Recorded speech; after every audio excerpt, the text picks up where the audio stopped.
আসসালামু আলাইকুম প্রিয় শিক্ষার্থী, তোমাদের সবাইকে স্বাগতম। আমি জহিরুল ইসলাম সৃজন টিচিং হোমের পক্ষ থেকে। তো থাম্বনেল দেখে বুঝতেই পারতেছো, টাইটেল দেখে আজকে আমরা গুরুত্বপূর্ণ একটি গাণিতিক প্রবলেম সলভ করব। তো এই সলভ করার আগে একটি কথা, যদি এই চ্যানেলে তোমরা কেউ নতুন হয়ে থাকো তাহলে চ্যানেলটি অবশ্যই সাবস্ক্রাইব করে রাখবে এবং এই ধরনের গাণিতিক সমস্যা খাতা এবং কলম নিয়ে তোমরাও প্র্যাকটিস করে একবার দেখে নাও। বিভিন্ন ধরনের ভর্তি পরীক্ষা এবং অ্যাডমিশন টেস্টের জন্য খুবই গুরুত্বপূর্ণ ক্যালকুলেশন। তো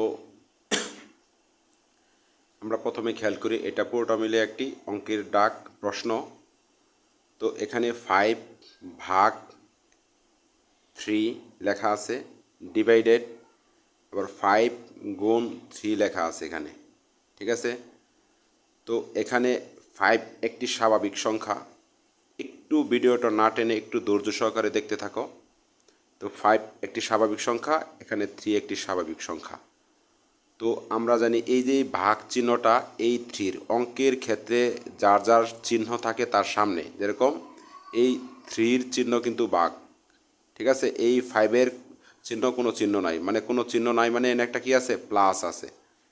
তাহলে তোমরা সবসময় খেয়াল রাখবা, যখন এখানে 5 দেওয়া থাকবে এই প্রথম সংখ্যাটা আমরা লিখব, আর এখানে যখন ভাগ চিহ্ন দেওয়া থাকবে এভাবে, এখানে তখন এই ভাগ চিহ্নের আমরা গুণ চিহ্ন দিব, ক্লিয়ার।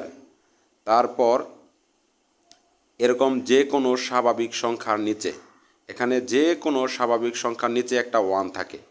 তো যখন এখানে ভাগ চিহ্ন থাকবে, ভাগ চিহ্নটা যখন আমরা এভাবে গুণ চিহ্ন দিব, তখন গুণ করে মানে উল্টায় দিব। তো এরকম স্বাভাবিক সংখ্যার নিচে যেহেতু 1 আছে, এই 1টা উপরে চলে যাবে আর এই 3টা নিচে চলে আসবে, ক্লিয়ার। একটু খেয়াল করে ভিডিওটা না টেনে মনোযোগ সহকারে দেখো, এই ধরনের টপিক নিয়ে আর যেন কোনো সমস্যা না হয়।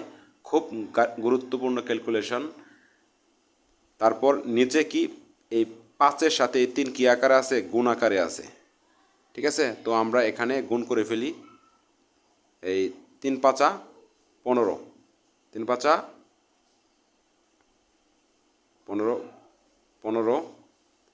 তো এখন একটু উপরে যায়, আবার এই 5 এখানে দেওয়ার পরে এখানে 5 এখানে দেওয়ার পরে এখানে গুণ চিহ্ন, এটা ঠিক আছে।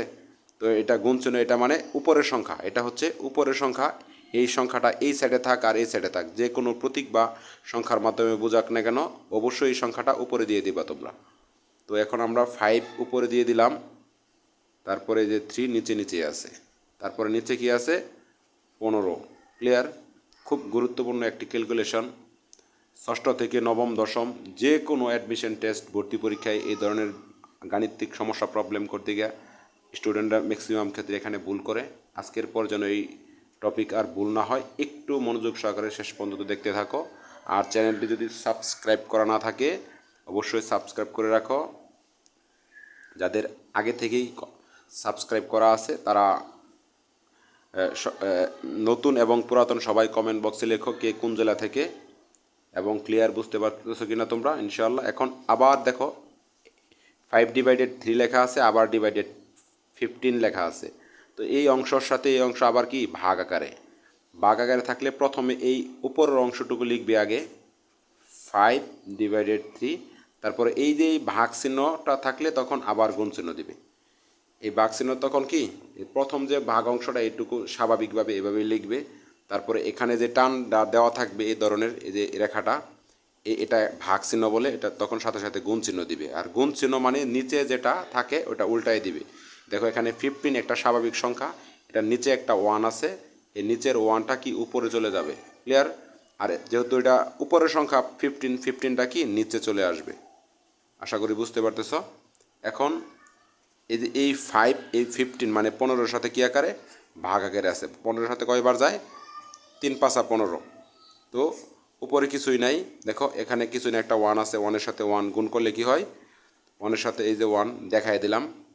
এই যে নিচে আছে কি 3 গুণ 3, মানে এখানে কোনো কিছু নাই যেহেতু একটা 1 আছে, কোনো জায়গায় কোনো সংখ্যা না থাকলে একটা 1 থাকে।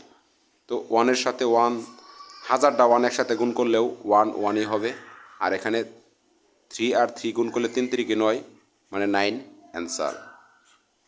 তো ধন্যবাদ মনোযোগ সহকারে ক্যালকুলেশনটা সবাইকে দেখার জন্য।